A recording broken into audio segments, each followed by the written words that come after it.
Hey guys, so I recorded the video that was asking for a Q&A thing like months ago, maybe like 24 months ago, and it's just kind of been on the back burner, and I finally am getting around to recording all the answers. I got some really great questions from a couple of people, so I'm just going to get right into it. So the first one is from Shonda over at Loss and Laughter and Love, and she said, what do you enjoy doing besides being a wife and mommy? I love singing and writing and anything to do with crafts. Anything that allows me to be very creative are my favorite things to do. I used to play the harp, and eventually I will own a harp again and start playing again, rather. I've never owned one, but I used to play one when I was in high school, and I miss it. Yeah, and who said she really likes being a wife? That's at the bottom of my list. No, I'm just kidding. You know I love you. And I told her, I said, hey, let me get you a harp. But no, like, you know what? I have small kids, and they're very fragile, and I don't want my children. Right, I'd be really upset. What else do I love? And homeschooling and stuff, I really enjoy that. But that's more for my kids and more for for the family. But for myself, I love writing. Singing is actually number one at the top of that list, and creative stuff. I'm also, in a couple weeks, I'm about to pick up a knitting loom and some yarn, and I'm going to teach myself how to loom knit. And that's my new thing. Okay, so the next question is from Don't Say Hurry, and from Sanella. Sorry, I messed up your name. Sanella from Don't Say Hurry. She had a couple questions. So her first one is, what is the funniest / most romantic thing your husband has done for you? He has done a lot. Not that I'm trying to brag. You should brag. Brag. I like it. But he's awesome. But I think the one thing that stands out to me by far is when we first got together, my favorite Starburst is pink Starburst. And so one day he handed me a pack of Starburst, which I didn't think anything of it because it looked like any other pack. And I opened it and I ate one and it was pink. And then I ate another one and it was pink. And I ate a third one and it was pink. And at that point I was like, did you fill the entire packet with only pink Starburst? He said, yeah. And that's what he did. It was, I could never be that careful because it looked untouched, the packaging. It was awesome. And it was just completely filled with pink Starburst. And that has stayed with me amongst all the other things that he has done for me. That's, to me, I don't know, it was the sweetest and most simple gesture, and I loved it.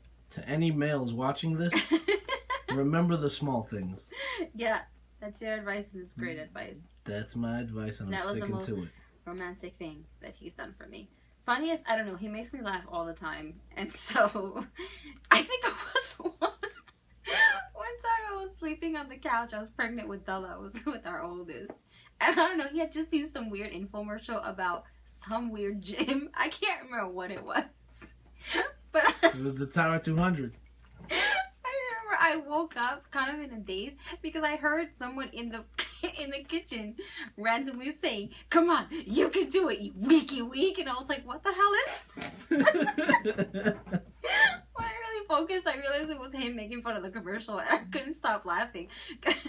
Because for a second I thought I was dreaming it. It was just a really funny moment. So I think that was one of the funniest things. But he's always making me laugh. So there's that question. So her next question is, can you share a story about something that happened to you because of you being blind? And her last question is, they kind of intertwine, so I'll read it. What is a positive and a negative about you being blind? That's going to take me a minute. I'm going to start with a positive about me being blind because or maybe I'll start with the negative and end with the positive. A story that happened to me is not a good one. It was the birth of my son, Abdullah. The hospital tried to take him indirectly. They didn't outright say word for word, you can't take him home because you're blind and because your husband is visually impaired, but they kept him in the special care unit for an entire week without a cause. Initially, yes, he was born with TTN. He had haziness in his lungs, and he needed to be there an extra day past my discharge. So I was discharged on a Monday. He was supposed to come home with me Tuesday morning. That didn't happen. Tuesday morning came, and then they said, well, he was jaundiced, so they wanted to put him under the lights.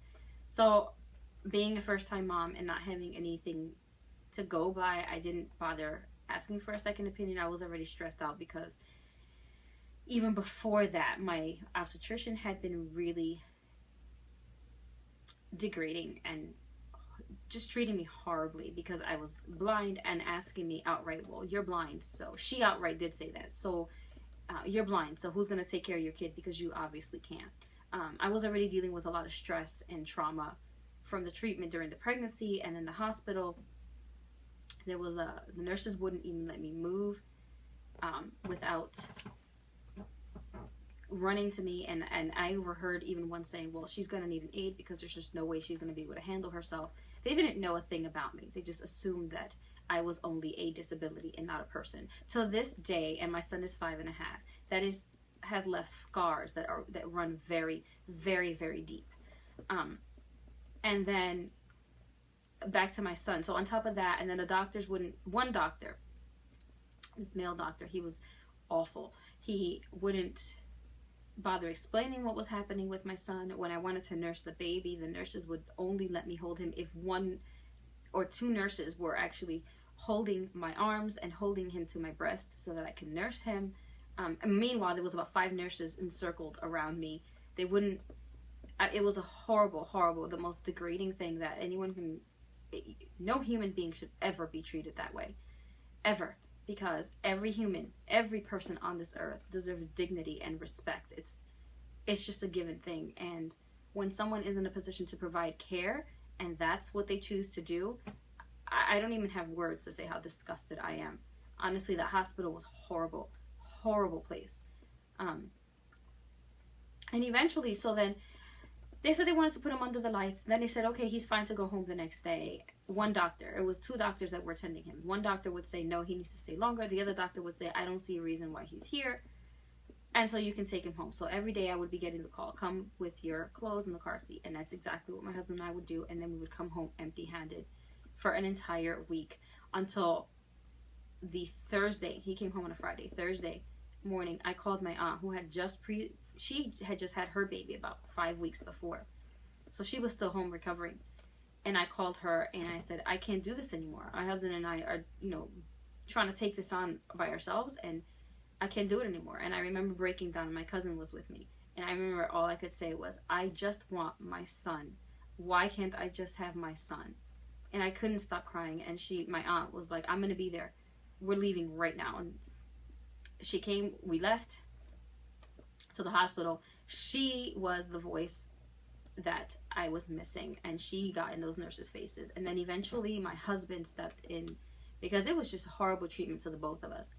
And he outright said, well, because they kept giving us excuses as to why he couldn't come home. Initially, we need him to get back to his birth weight. Meanwhile, the baby had put on weight. So I was like, you want him to lose weight? Because he's gained weight during this week. I don't understand. You're not giving me any reason, any real reason why you're keeping him. And that's when my husband just right out said, we need to make sure you're not keeping him because he has blind parents. And before the nurse could even answer, my aunt said, exactly, because if that's the case, then you need to let us know how long you're going to be keeping him hostage so we can get our attorneys involved. And all of a sudden, the mood changed, and all of a sudden, it was, we'll see what we can do. And 7 in the morning, I got a call, come pick up your baby. And the very next day, he was all of a sudden ready to go home with no problems.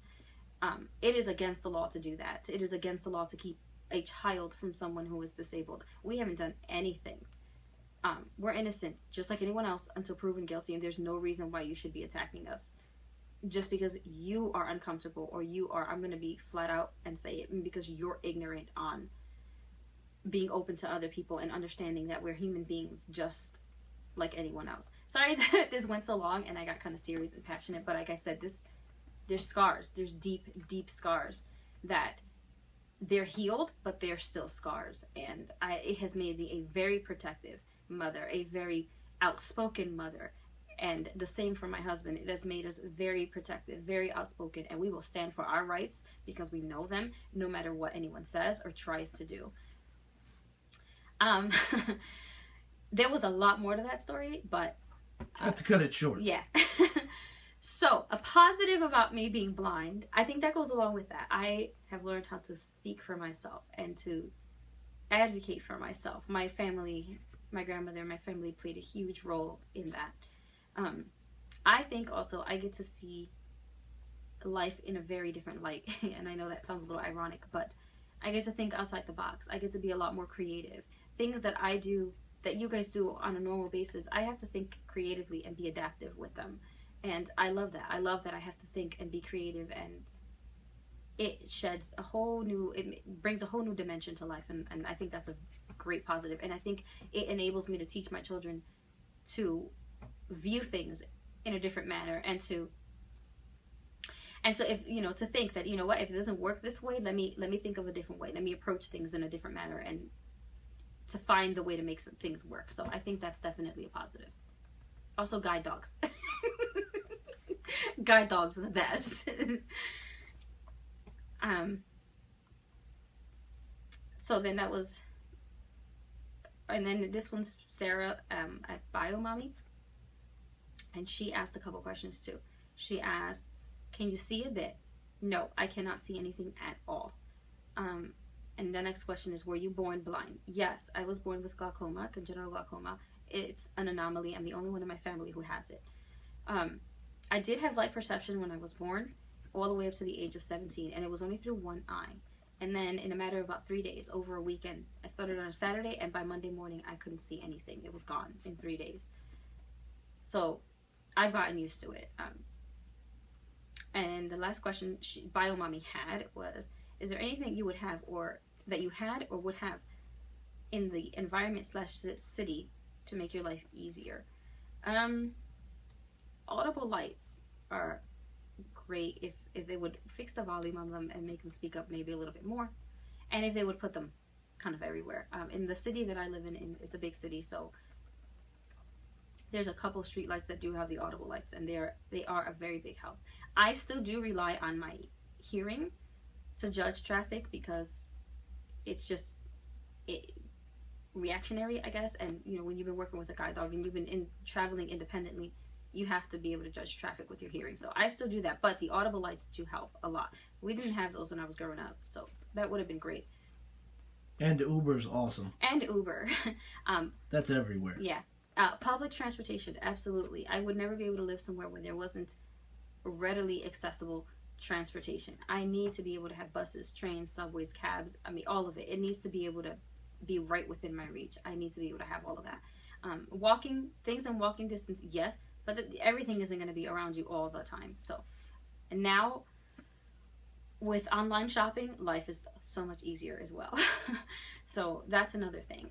Even grocery shopping. So that works great. And then the technology. Technology has, a lot of people have mixed feelings about technology and kids and just in general. For technology, for people like my husband and I, and blind people in general, it has opened the world tremendously.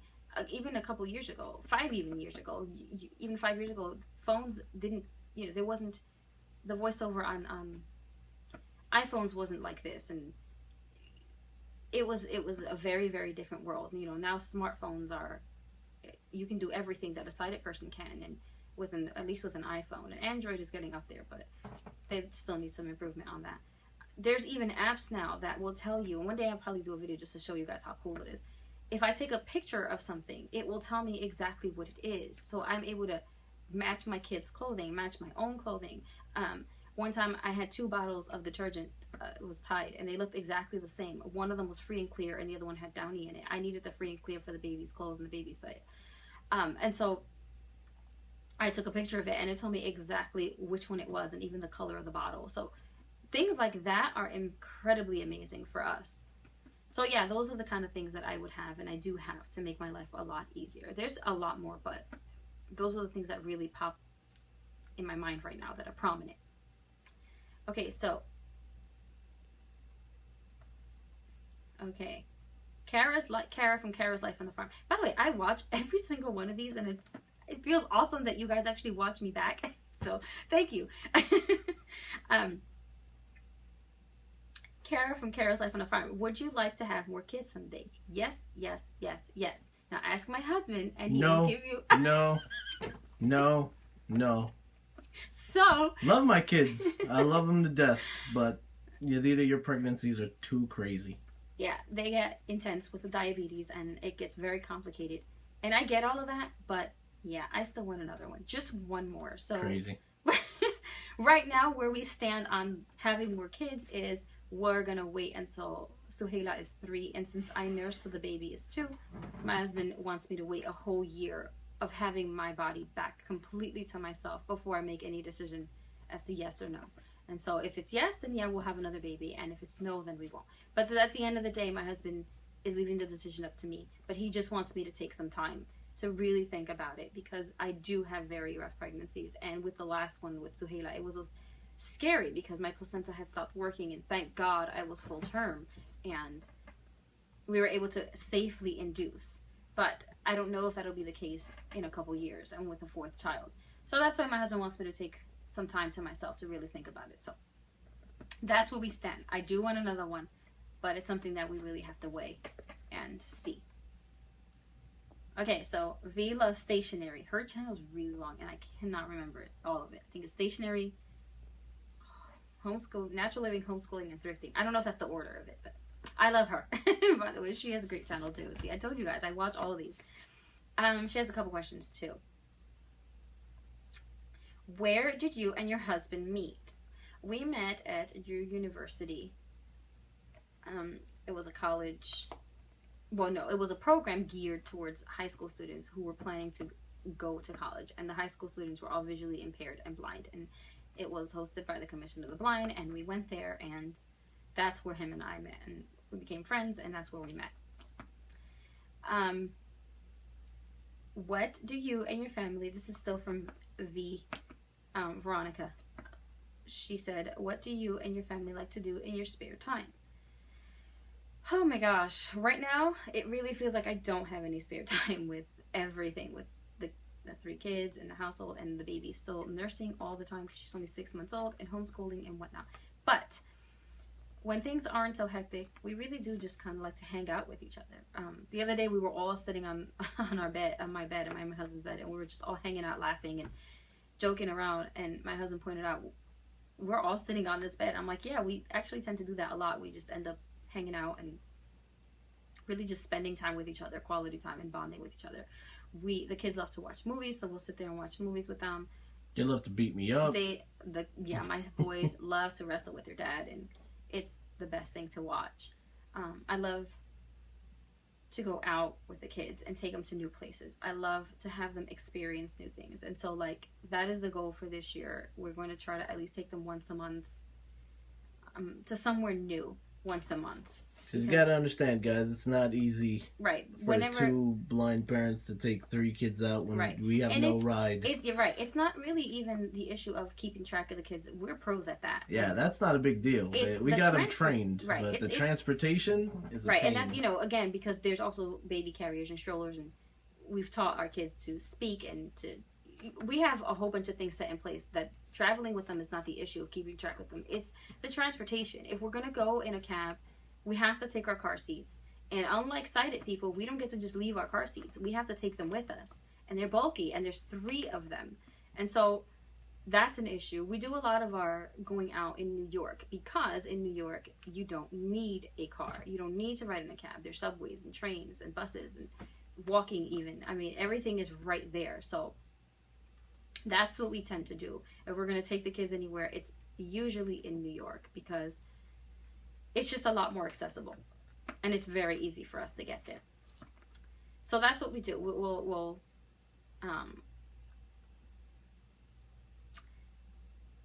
we take the kids to play places. And that's just family stuff. If we're gonna go on a date, we do like to go out to eat, and we like to try new places a lot. My husband and I, we like to try different food. That's something we love to do together. I'm not a big movie person, so we usually don't go to the movies because I just don't really enjoy it. But going out to eat or just trying different things, like just like I got my husband to go down a water slide, which he had never done, and I love the water and I love to swim and all that stuff. And I don't. Right. Very opposite. And then, you know, also making music. It's something that I love to do. Like I said, it's just... And my husband is on the same page with that. He loves to make music, and he'll make music with me. And although he says he don't like working with me because I'm a diva, but... Such a diva. It's not being a diva. I like things to be crap. perfect. Whatever, diva. Anyway. Next question. You're rambling. Let's go. Okay, let me see. Oh, that's her next. Veronica still said, you write and sing. I would love to hear you sing. I will do that, just not on this video, because it's already lengthy. And it's the end of the day, and I'm exhausted, and I haven't warmed up. If you can't tell, her voice seems pretty exhausted so far, yeah. So I won't be doing that here, but I promise you I will make a video of me singing. So if you guys have any recommendations or anything you would like to hear me sing, just leave it in the comments, and I will... see what I can do. We may actually make an Etsy of that. But it's my idea. It's his idea. We'll see. I don't know. Maybe. We'll see what we're doing. Leave a comment if you like that idea. Yeah, if you like that idea, you can just leave a comment. If you have anything in particular that you would like to hear me sing, just again, leave it in the comments and I will see what I can do. But I will make a video on that just separately. And then she said, what do you like to write about? Usually it's just my thoughts, because I have a lot of them. So usually I will write thoughts and they come out. My husband loves my writing. And I do write kids books as well. I wrote a couple stories. I haven't decided what I want to do with them. If I want to do like independent publishing or I don't know, but they're just kind of sitting there. I do read them to the kids and stuff. I forgot you did that. I did. And you got to keep that going. I know. Because they were good. Thank you. Went to where the boys were asking specifically for those stories. Yeah. And we never told them Mama wrote them. Right. They just they thought they were part of She just pulled them out on them one time and they liked them. Right. So I need them illustrated too is another thing too. But if anyone can draw, leave a comment down below. Leave lots of comments. But yeah, children's stories I love writing. I love writing my thoughts. I love writing even... I had an idea for a novel and I kind of jotted down that my husband really wants me to write a book. And I will see what I can... I don't know. It takes a lot to write and edit, and so... I'm just tired of going to work. I just want to sit home and be, the rich woman's husband, that's all. Be my sugar mama, woman. Come on, let's go. Okay, anyway. And then, don't say Harry. Sonella left another 2 questions, and I left these at the end purposely. I liked them. I liked them at the bottom. Oh, you only like those 2 questions, huh? I liked everybody's questions. Terrible. They were all great questions, but I liked to end this video with these 2 questions. That's how you say it. I was trying to until you cut me off. Do you have a life goal? And her other question is, what do you wish to accomplish in 5 years on YouTube? That's why I chose to leave these questions for the end, see? Do I have a life goal? Yeah, to be happy, honestly. To be happy, to make my children happy, to live in love, to make my husband happy. Everything else will come and go. Whether I'm short term, I guess, like, I would like to become a doula and maybe even a lactation consultant, but a doula, definitely I would like to do. But in terms of just life itself, to be happy, so to pursue whatever it is that I want to pursue in that moment and accomplish it, and but to be happy and to know that if things don't work out a certain way, it's still okay, because I still have the most important things, which is my children, my husband, family, and friends, and that to me is what's most important. So that may sound cheesy and cliche, but honestly, that's my goal, is to be happy, to try my very hardest for my children to grow up happy, and for them to understand that success is only what they define it to be. So, to make them understand that no one else can define what your success is and what your level of success is and what your happiness is. That only comes from you. So those are my goals. But like I said, I would, in terms of nothing as deep, I would like to become a doula. I would like to get back into recording, even if it's just for myself, because I love it and I just enjoy it so much. Just recording and making music, and I would love to get back on stage and do all those things. But those are just kind of things that I want to do. But I think, to me, a goal is just to be happy. What do I hope to accomplish on YouTube in 5 years? I think I would like to have accomplished to share my story, to let people know that there are many of us out there who are different. And in my case, my husband and I are disabled because we're blind, and we can still manage life and still do manage life just like anyone else. If I can make at least one person on YouTube understand that, you know, to be open enough to give everyone a fair chance, and if they meet someone who's blind, to understand that this person is not blind first, they're a person first who just happens to be blind. I think that would be great. To have a bunch of subscribers and go viral and all that stuff, it's not really. I just want to be on here and have fun with it and make some friends along the way and have people who will actually stick around and really get to know us.